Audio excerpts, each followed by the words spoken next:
O título da pregação é Amando um Estatuto. Vamos a um versículo. Salmo 119, versículo 97. Salmo 119, versículo 97.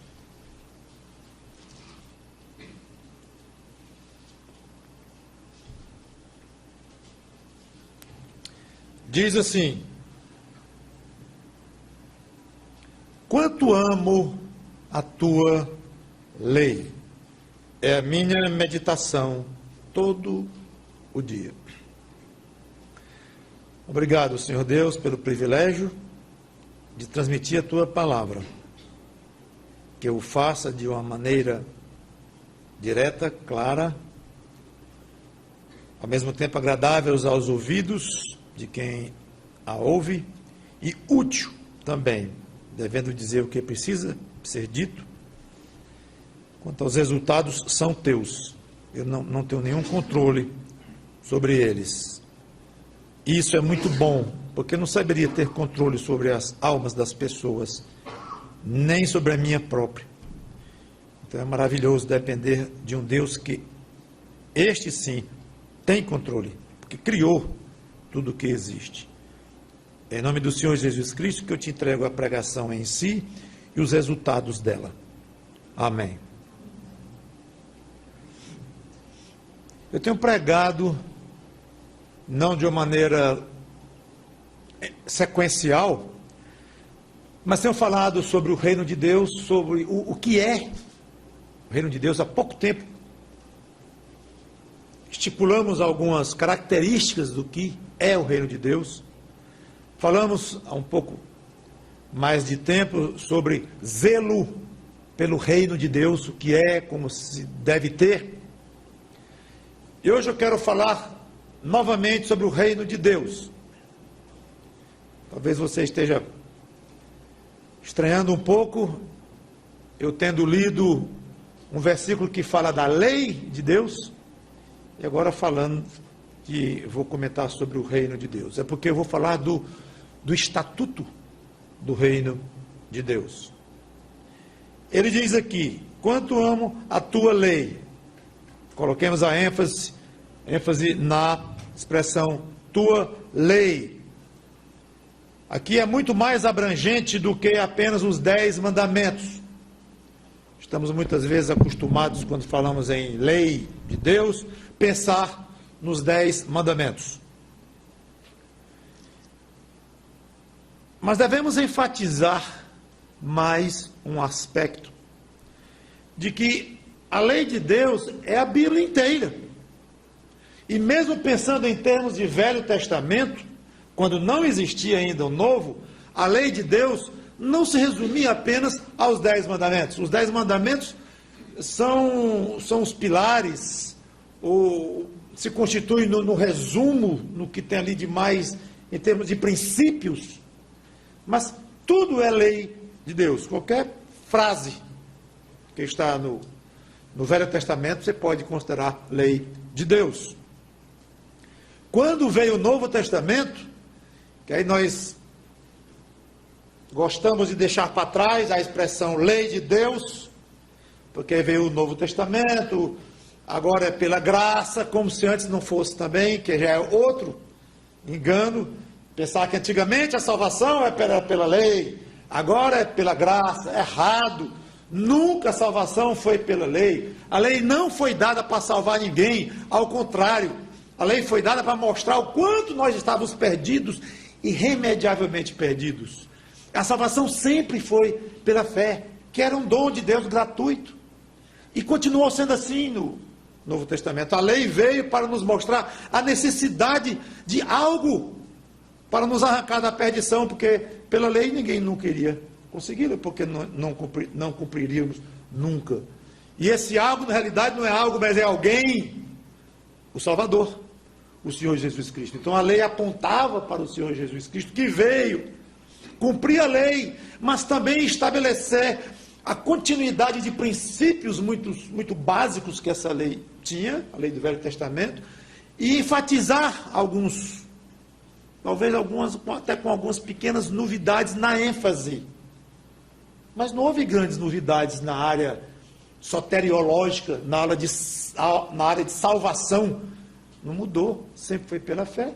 Agora, aonde nós iríamos exercer a fé, sim, aí ficou muito mais explícito, ficou explícito, ficou claro que era uma fé exercida sobre a pessoa do Senhor Jesus Cristo. Antes não se conhecia a pessoa dele, e o que a Bíblia falava do Messias, era tudo muito misterioso, muito envolto em névoa, até para os próprios judeus, que a maioria nem entendeu que Messias era esse. Mas continuou sendo pela fé no que Deus fala, no que Deus diz. Estão lembrados que Cristo é o Logos de Deus. Logos é uma expressão grega que significa, de uma maneira muito resumida, a expressão do que alguém quer dizer. Logos é isso, é palavra, mas num sentido muito forte, pesado de palavra. É mais do que isso, que uma pessoa deseja exprimir, isso é o Logos, e Jesus é o Logos de Deus. Ele é a palavra de Deus, a palavra viva, no caso sendo o próprio Deus, mas ele veio como palavra de Deus, do Pai. Então a salvação sempre foi pela fé. Fé em quê? No que Deus diz, na palavra dele. Até Cristo chegar no que havia de revelação no Antigo Testamento. Cristo chegou, virou então um alvo muito claro, pontual da fé. Ele, a pessoa dele, a palavra dele, tudo que envolve Cristo. E como o Novo Testamento veio escrito por pessoas que foram inspiradas pelo Espírito de Cristo, que é o mesmo Espírito de Deus, que é o mesmo Espírito Santo, então ficou valendo a mesma regra.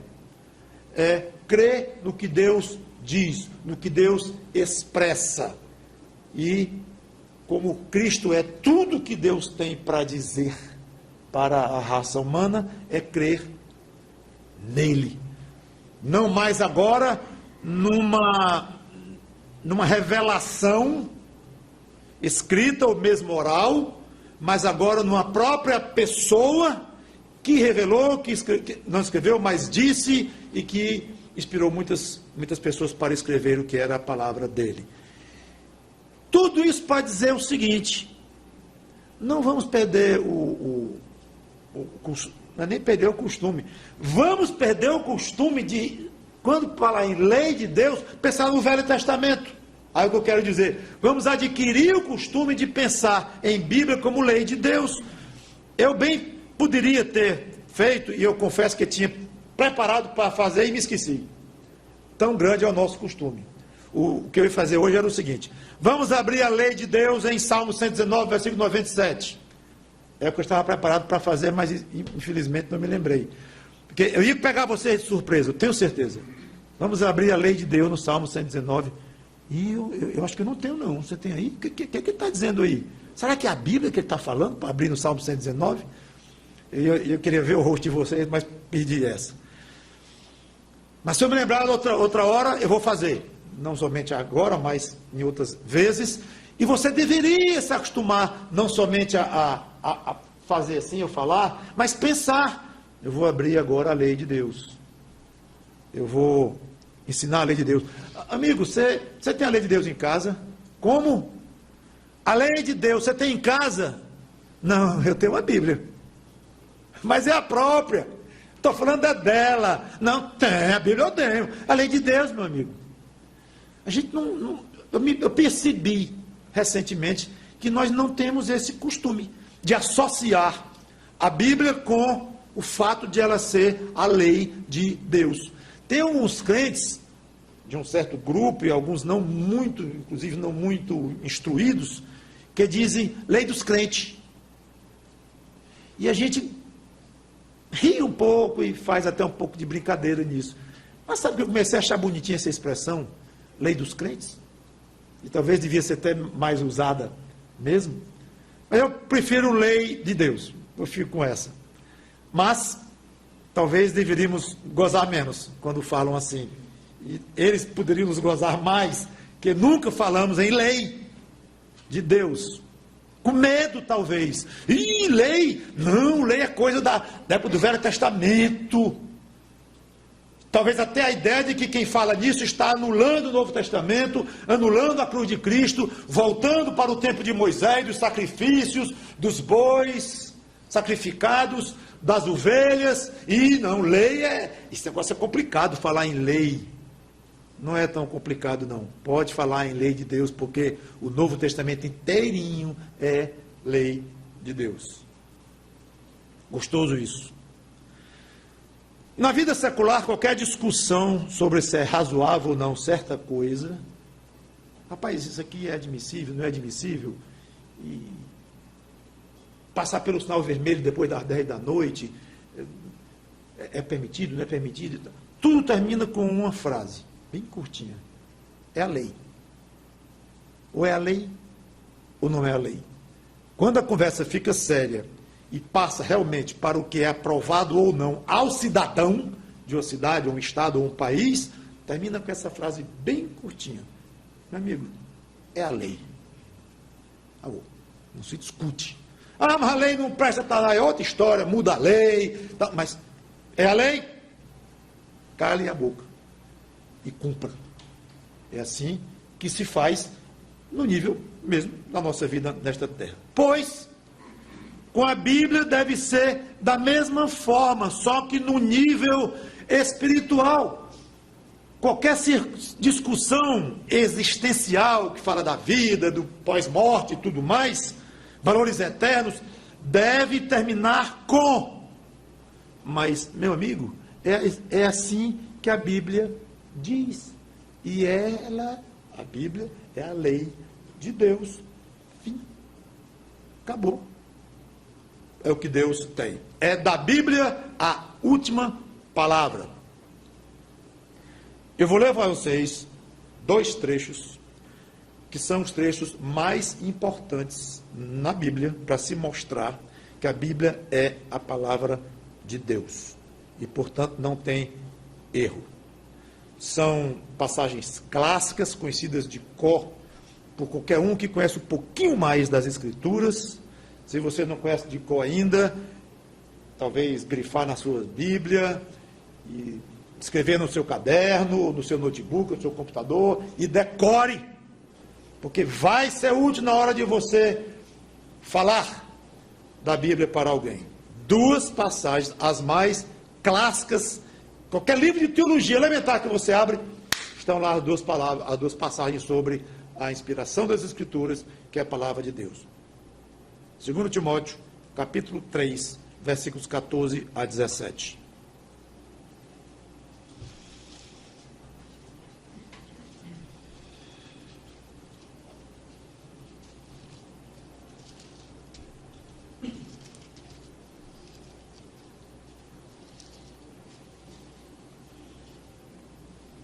Segundo Timóteo, capítulo 3, versículos 14 a 17, diz, e eu não vou pregar sobre essa passagem nem a outra, mas apenas mostrar para vocês, de maneira muito resumida, o peso delas quanto a essa questão da lei de Deus.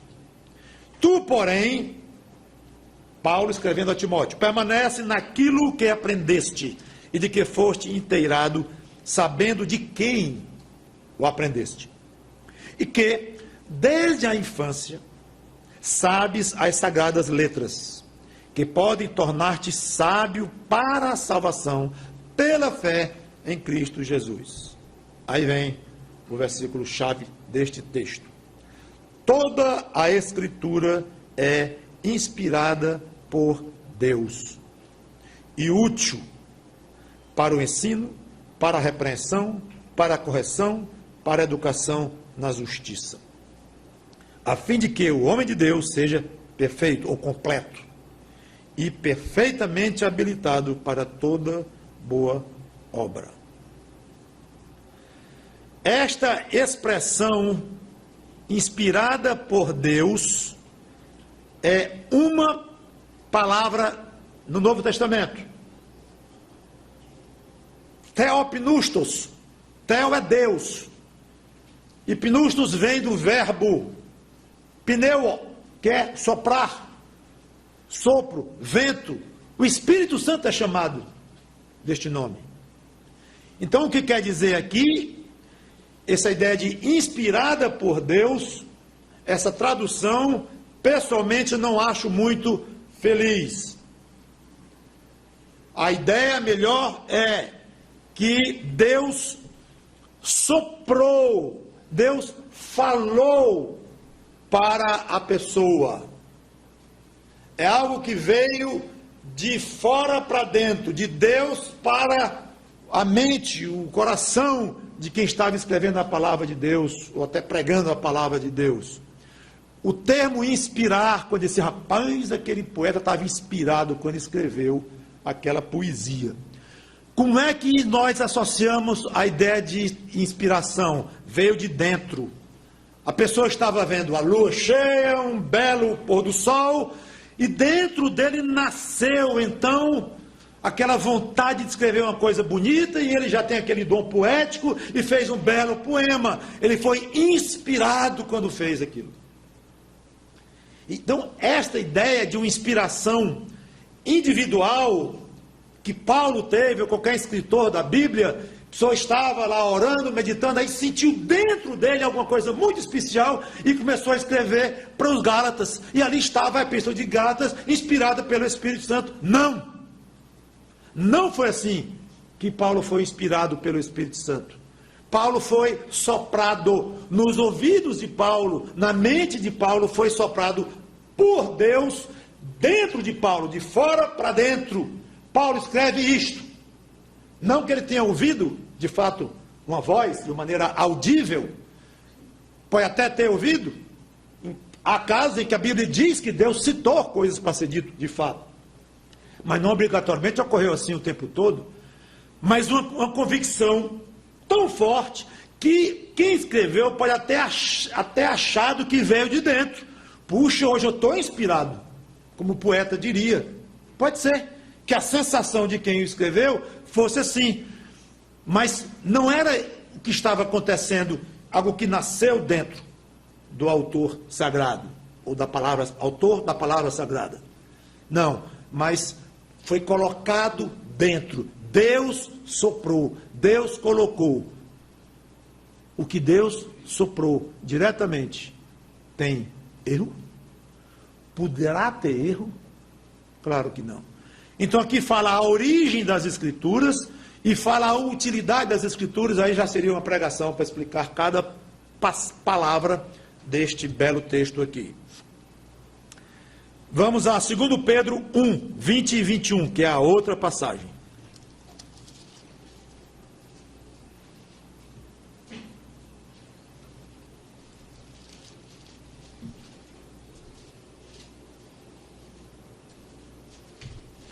Pedro 1, 20 e 21 diz: sabendo primeiramente isto, que nenhuma profecia da Escritura provém de particular elucidação, porque nunca jamais qualquer profecia foi dada por vontade humana. Entretanto, homens santos, a palavra santos não tem em todas as versões, falaram da parte de Deus. Eles falaram da parte de Deus, batendo exatamente com o que Paulo havia dito, falando da parte de Deus, movidos pelo Espírito Santo. O verbo mover, ele pode ter vários significados no grego, mas um deles é ser levado pelo vento, como o vento soprando nas velas de um barco à vela, e levando aquele barco na direção em que o vento estava soprando. Esta ideia. Então, homens falaram da parte de Deus, movidos, levados pelo Espírito Santo. Uma ideia que combina perfeitamente com 2 Timóteo 3 e 16, como acabei de ler. Você já deve ter visto, ou colocado nas mãos, a Constituição do Brasil. E é um peso diferente. Quando se pega, quando se vê, ali está o resumo das leis do meu país. É algo muito sério que tem aqui dentro. Independente de ter leis boas ou ter leis ruins, antigas ou novas, mas é a Constituição do meu país. Não é um livro qualquer, aquele ali. É pesado. Somente quem tem noção de cidadania. Pois se você é crente, então você é cidadão do reino de Deus. 2 versículos para mostrar isto. Filipenses 3 e 20, que eu já preguei aqui, inclusive, porque estou expondo toda a epístola de Filipenses, já estou no capítulo 4, então já passei por essa passagem.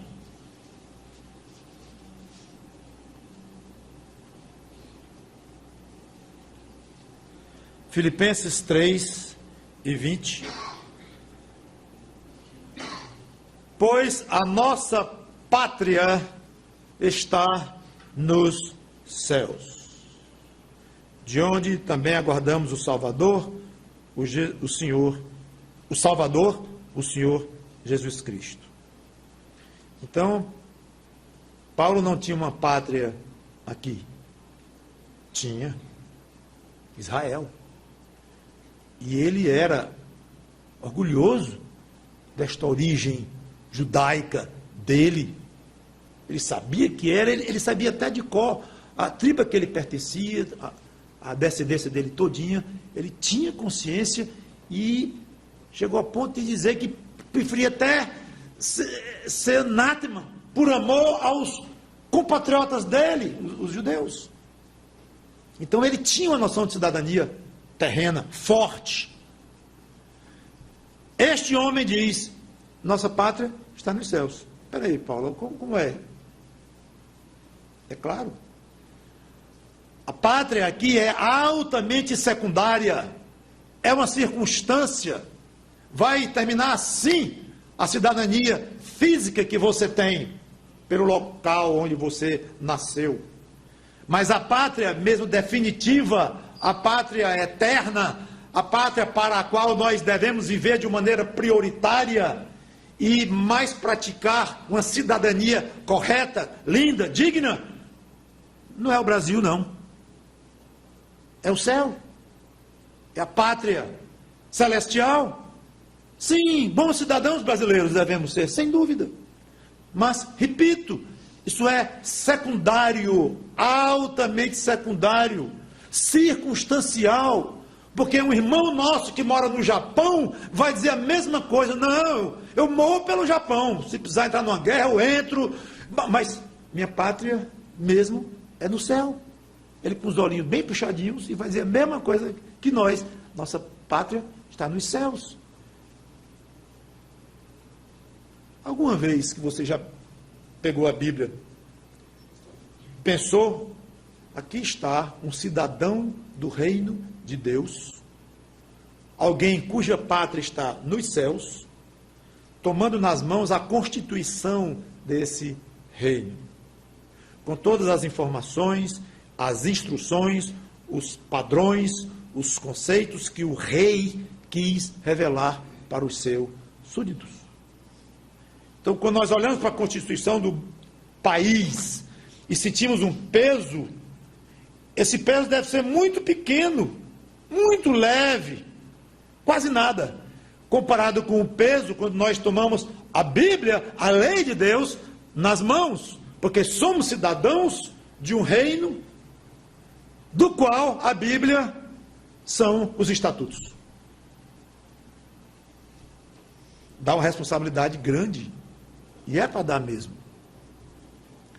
Quero deixar claro, quando eu digo que a Bíblia é o estatuto do reino de Deus, é no sentido muito limitado, no que Deus tem a revelar para nós, que é a revelação limitada, muita coisa Ele não nos revelou. O reino de Deus é muito mais apenas do que cuidar de nós, e envolve o universo inteiro, envolve anjos, anjos santos, anjos caídos, envolve julgamento de demônios.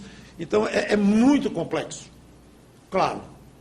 Então, Quando eu digo que ela é o estatuto do reino de Deus, não é que o que não está aqui, então, não faz parte, e 100% do que Deus tem em mente para fazer e para agir e tudo, está aqui. Não, não.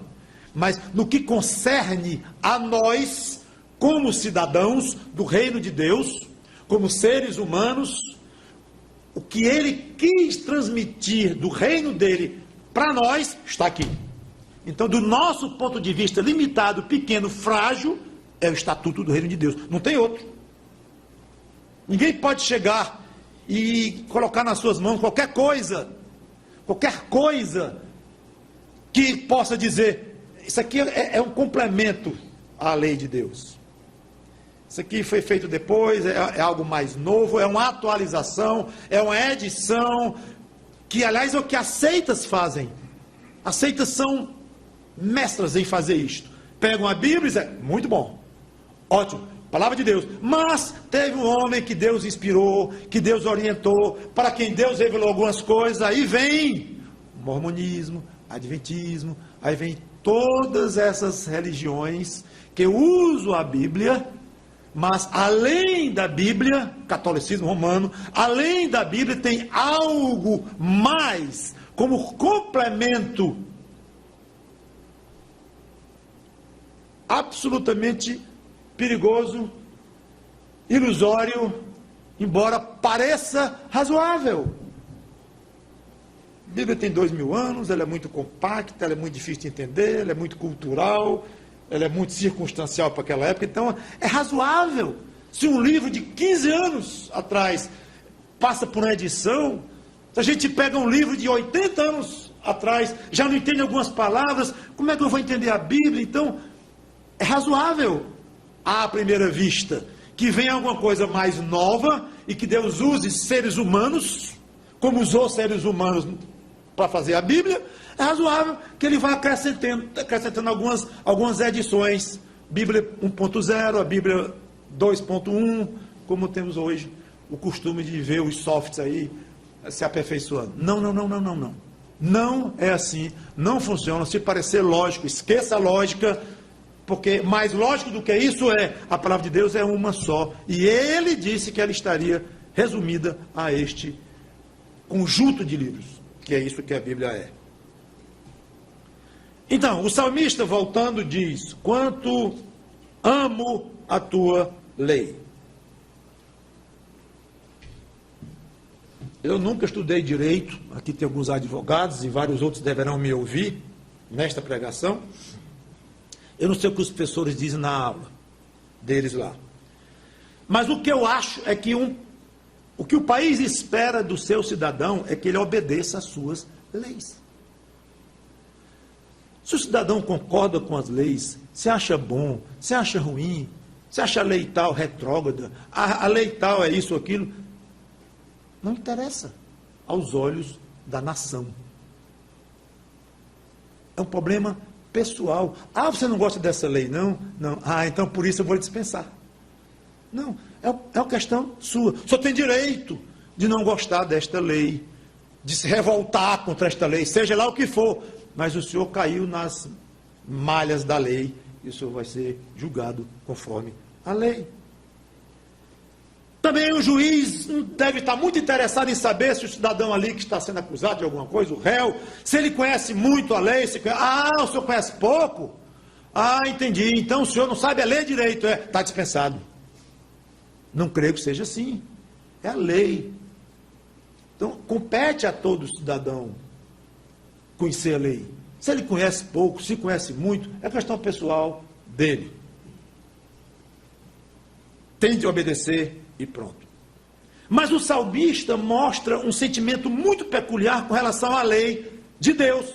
Ele ama a lei. Ele não fala aqui em obedecer, em conhecer. Claro que outras partes do próprio Salmo 119 fala isso tudinho. Mas aqui ele joga ênfase no amor que ele tem pela lei. Eu não sei, eu nunca ouvi alguém, também na minha área, mas eu não sei se alguém chega e diz que ama a Constituição brasileira. Eu admito alguém dizer que ama o Brasil como cidadão, mas as leis, eu amo as leis do nosso país, não sei. São leis frias, falam de direitos e de deveres. O máximo talvez seja dizer que gosta das leis, do conjunto de leis, ou não gosta, ou concorda, ou não concorda, mas amar.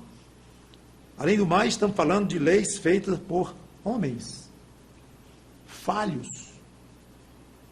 E talvez seja pouco dizer apenas que a lei é feita por deputados e senadores falhos. Muitos são interesseiros, muitos são desonestos, muitos mexem na elaboração das leis de acordo com as próprias razões, seus próprios interesses. Então, dizer que ama a lei feita por pessoas altamente questionáveis, para dizer o mínimo, talvez fosse muita coragem. Seja como for, quando se fala em lei de Deus, quanta diferença. São leis que falam ao coração do homem. São leis cujo cumprimento edificam a alma. São leis feitas por um Deus santo, justo, onipotente, todo-poderoso, um Deus que é amor, que só quer o bem das suas criaturas. Aliás, o mesmo salmista, no Salmo 119, compara a lei de Deus a uma guloseima gostosa. Eu acho que é uma redundância, talvez, dizer guloseima gostosa. Salmo 119, versículo 103.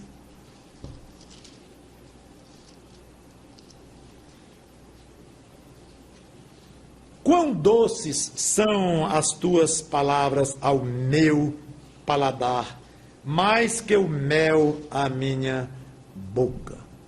Talvez hoje dissesse mais do que um sundae ou uma torta de chocolate. Ele puxou aqui no contexto dele o que ele tinha talvez de mais gostoso de se lembrar, o mais agradável ao paladar dele, e veio o mel. Eu acho que eu diria leite condensado. É agradável à alma a lei de Deus. Não se pensa assim quando se fala na lei de um país. Outras maneiras, duas mais, de pessoas verem a Bíblia de maneira diferente, diversa. Salmo 1 e 2, fonte de grande prazer.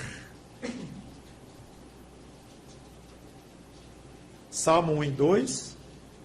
Bem-aventurado o homem que não anda no conselho dos ímpios, não se detém no caminho dos pecadores, nem se assenta na roda dos escarnecedores. Antes, quer dizer, em vez disso, o seu prazer está na lei do Senhor, e na sua lei medita de dia e de noite. O outro salmista, Salmo 19,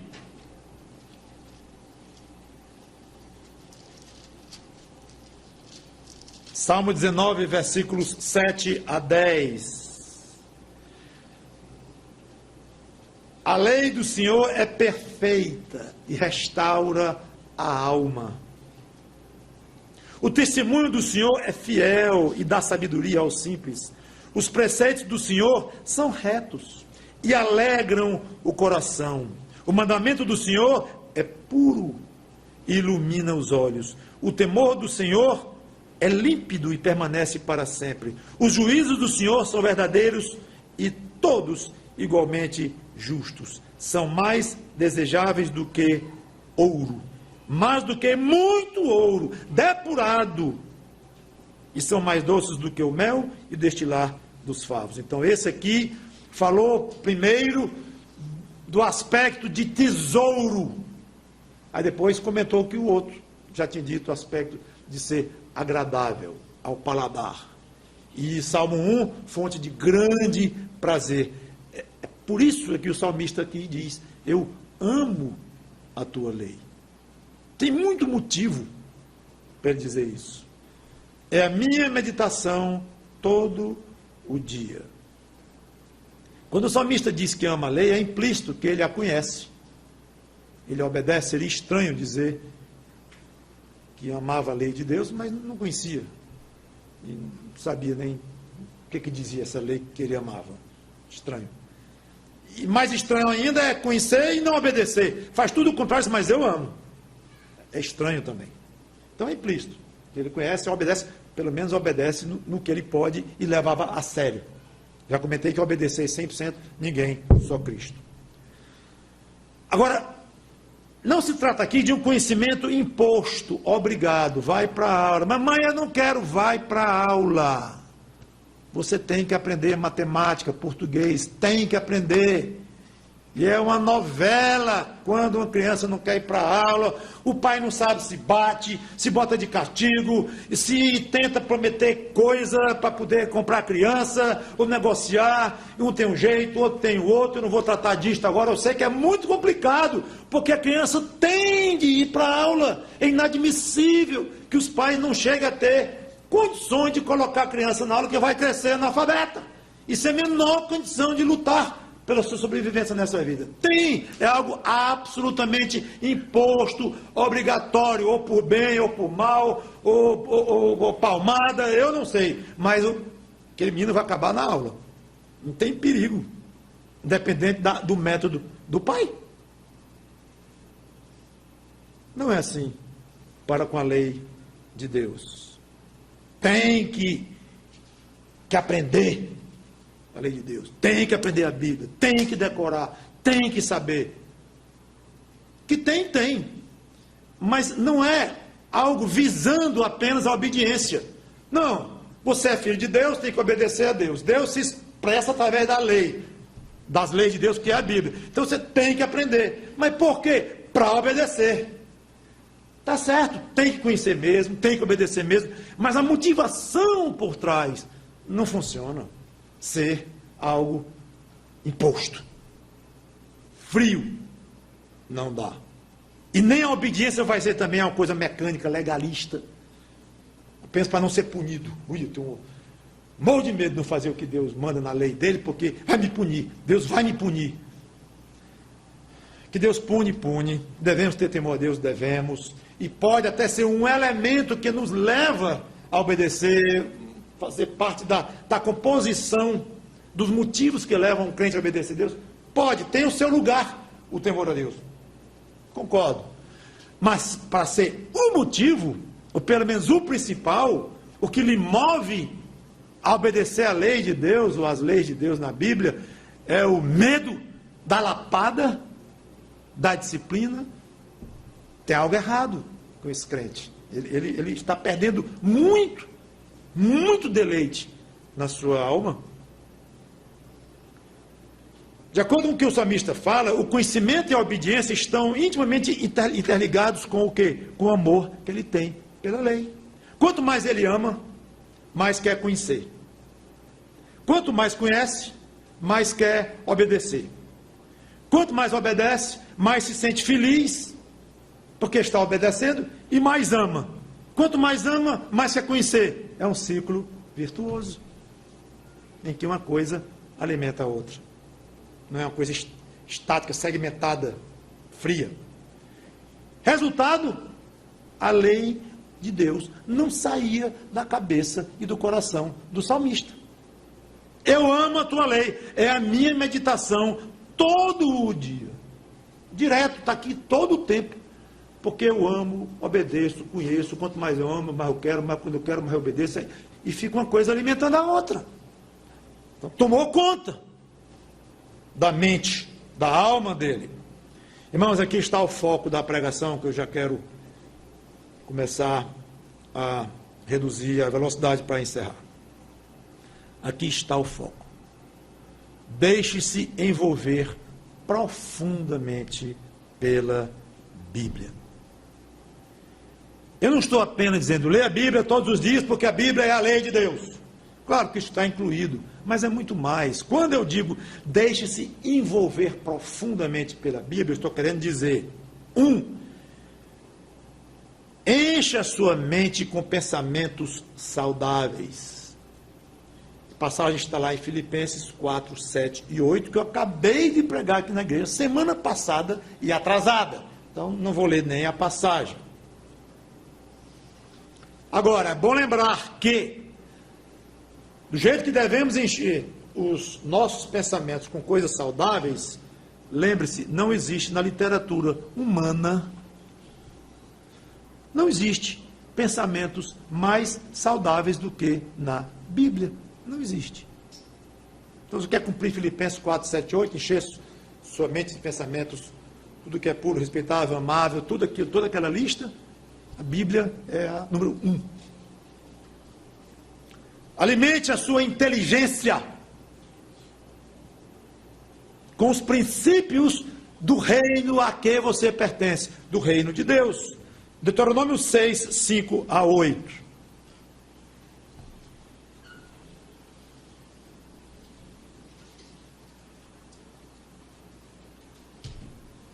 Amarás, pois, estou em Deuteronômio 6, 5 em diante. Amarás, pois, o Senhor teu Deus de todo o teu coração, de toda a tua alma e de toda a tua força. Estas palavras que hoje te ordeno estarão no teu coração. Tu as inculcarás a teus filhos, e delas falarás assentado em tua casa, e andando pelo caminho, e ao deitar-te, e ao levantar-te. Também as atarás como sinal na tua mão, e te serão por frontal entre os olhos. E as escreverás nos umbrais de tua casa e nas tuas portas, para ficar o tempo todo lembrando dos princípios. Está ali o que Deus tem a transmitir. Exponha a sua mente, a sua inteligência, o seu raciocínio, sua capacidade de aprender. Eu não quero saber se é grande, se é pequena, se você tem um QI de gênio ou um QI bem fraquinho, não interessa a ninguém. O que interessa é que você exponha o que Deus lhe deu de capacidade intelectual, de raciocínio, obviamente, especialmente a sua capacidade espiritual de entender as coisas de Deus. Só que você vai entender as coisas de Deus utilizando a sua capacidade, obviamente, mental. Medite constantemente na realidade do reino de Deus. O reino de Deus não é uma coisa futura, não é algo vago, distante, longínquo. O que está perto aqui é minha mulher, meus filhos, minha família, meu emprego, é isso, aquilo, é o que está aqui, a política é o que está ao meu redor aqui, eu tenho que votar, tenho que me definir, eu tenho que fazer isso, tenho que fazer aquilo, certidão de não sei o quê, cartório, autenticação, é isso aqui. O reino de Deus não, é mais vago, um dia eu chego lá, e aliás eu penso muito mesmo no reino de Deus, é quando eu vou para o cemitério, pastor. Mas que coisa, é lá que você pensa no reino de Deus? É. Penso muito. Aí quando atravessa o portão, amanhã, esqueci que amanhã vence aquela duplicata, e eu estou liso, e nem avisei o gerente do banco que não posso pagar, e já começa a dar um telefonema celular, 2, um de cada lado, e aí vai, e o cemitério ficou lá atrás, e Eclesiastes dizendo que é melhor a casa do morto, da tristeza, onde morreu gente, do que a casa da festa e da alegria, porque ali na casa do morto, o homem vê que a vida termina, que ela acaba, ela é equivalente ao cemitério hoje. As pessoas vão para o velório, que coisa, tão novo, pois é. Ontem estava bonzinho, pois é. Isso aqui, pois é. E vai fazer o quê com a sua vida? Traga o reino de Deus para a sua realidade hoje. Colossenses capítulo 3, versículos 1 e 2. Tem 2 versos que eu quero dizer para vocês. Colossenses 3, 1 e 2.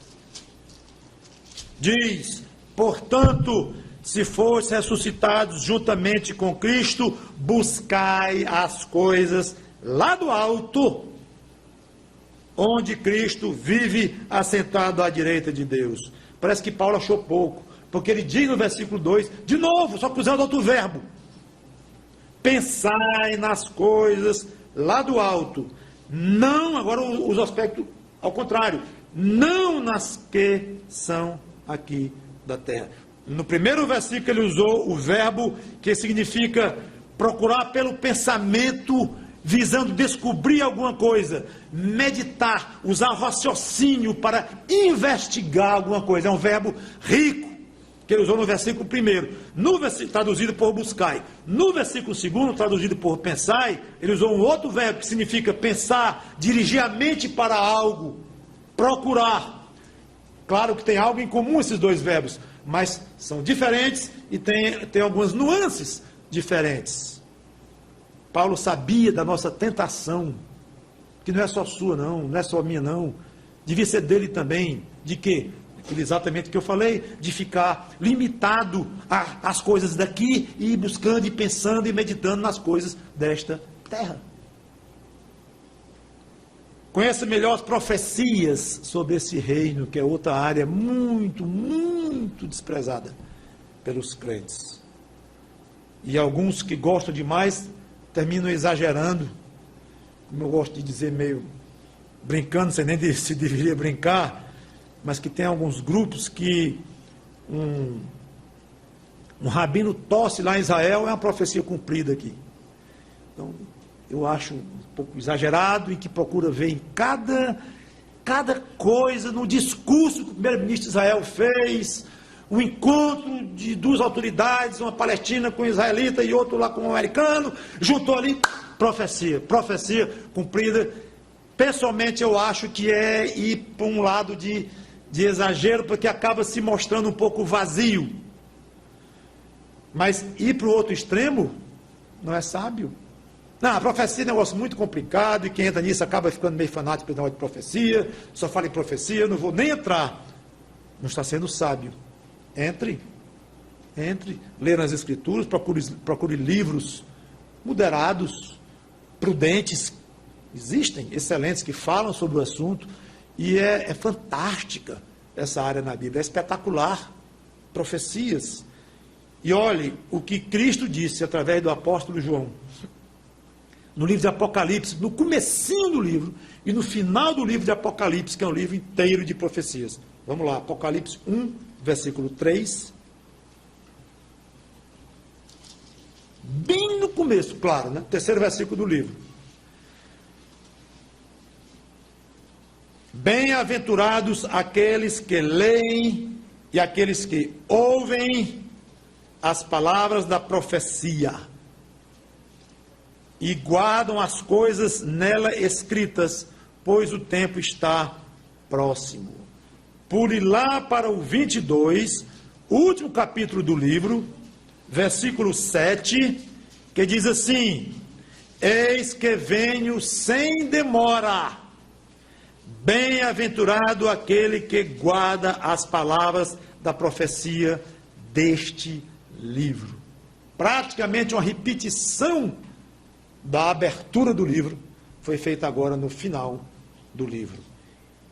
Pense nas profecias para você alimentar sua alma das coisas do reino. Por fim, conheça precisamente a sua posição nesse reino. Há muitos crentes que, infelizmente, por má instrução, nem sabem se estão definitivamente nesse reino ou não. Eu estou, enquanto eu for fiel, enquanto eu não pecar, eu estou. Agora, se eu peco feio mesmo, se eu me desvio, aí eu perco essa condição de salvo. Quer dizer, então, hoje você é do reino, amanhã você pode não ser mais, é isso mesmo. Aí se você se arrepender, não, aí eu volto para o reino de novo. Então, é uma noção confusa da participação desta pessoa no reino de Deus, e isso é altamente lamentável, dá pena. Porque ela perde, acaba com crise de identidade, acaba com crise de utilidade. Como é que vai servir a um reino que não sabe nem se faz parte? Então procure saber quem é você no reino de Deus, a sua posição. Não, eu já pertenço mesmo, pastor. Eu tenho uma absoluta certeza de que a salvação é algo absolutamente irreversível, que eu, uma vez nascido de novo, é um cidadão do reino dos céus. Ótimo. Então você é do reino dos céus. Sou. O que você faz nele? O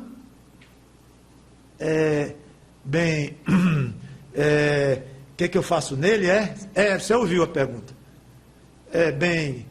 eu acho que eu tenho que pensar melhor nisso aí. É mesmo, E qual é o seu papel? O reino do céu é um exército? É comparado com o exército, é comparado com o corpo, é comparado com o quê? E esse negócio de exército acho que tem na Bíblia. Negócio de guerra, tem. E corpo também. Viu, pastor? É exército ou é corpo? Agora eu estou um pouquinho confuso. E você faz parte do corpo? Né? Faço. Ótimo. Que membro você é do corpo? Membro do corpo? O que você faz no corpo? Não pensou. Não pensou. Alguém assim não está pensando no reino de Deus. Não pode nem amar. Como é que alguém pode amar a lei de Deus? O estatuto do reino de Deus, aqui essa pessoa pertence, se mal conhece essa lei de Deus, porque se conhecesse, saberia exatamente como é que a igreja de Cristo, o reino de Deus, é falado como um exército, como é que é falado como um corpo. E a maneira que o Espírito Santo se utiliza para usar cada um neste corpo, que são chamados dons. Mas peraí, pastor, a maneira de servir no corpo não são os frutos? Não é não. Mas eu aprendi na escola dominical que eram os frutos. É pelos frutos que recebe a capacidade de servir. Pois está errado. Mas não tem negócio de uns frutos? Tem negócio de uns frutos. Tem. Mas o fruto não está ligado com o serviço, não. Não, o fruto é virtude. Claro que quanto mais fruto você receber do alto, mais você vai servir no dom que ele lhe deu. Gente, isso não é coisa para pastor saber, não. É coisa para você saber. Você, cada um que se diz pertencente ao reino de Deus, para poder servir nesse reino.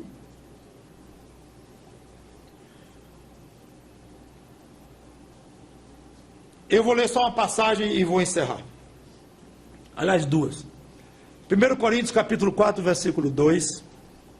Eu escolhi uma passagem entre centenas de passagens que eu poderia escolher para mostrar a responsabilidade do crente no reino de Deus. Claro, que poderia ser talvez a Bíblia inteira. Mas veja aqui. Se você quiser levar um versículo para casa que resuma tudo o que Deus espera de você, o que o rei espera de você, que é súdito dele, aqui está. 1 Coríntios 4, 2 diz: ora, além disso, o que se requer dos despenseiros, fala aqui dos crentes, é que cada um deles dê o dízimo. Né? Não? É que cada um deles não falte um culto. Não. Cada um deles pregue o evangelho 10 vezes por semana e leve uma alma a Cristo pelo menos uma vez por ano. Não. O que se requer dos dispenseiros é que cada um deles seja encontrado fiel. Agora, se você está muito satisfeito achando que é simples, bom, então esse negócio de ir para culto, dar dízimo e pregar o evangelho, isso aqui não quer dizer nada, que interessa é ser fiel. Não. É muito, muito mais complexo do que você talvez pense. Essa condição de um crente poder ser chamado de fiel. E não pense que o dízimo está fora disso, que o envolvimento com a própria igreja local está fora disso, que assistir os cultos para ouvir a palavra de Deus está fora disso, que ajudar a fazer caridade está fora disso. Não pense que está fora, porque não está. Está incluído. Mas o resumo é ser fiel. Mas, pastor, você é tão assim complexo e tão variado, esse campo aí da fidelidade a Deus, como é que eu vou fazer? Muito simples. Salmo 119, versículo 97, o nosso texto. Eu amo a tua lei, é a minha meditação todo dia. Leia, medite, aprenda, que você vai, sem muita dificuldade, entender onde é que estão os pontos principais, os secundários, os mais básicos de fidelidade a Deus. Mas precisa leitura. precisa estudo, precisa amor à palavra de Deus. Termino com Jó 34, 14 e 15, que diz assim: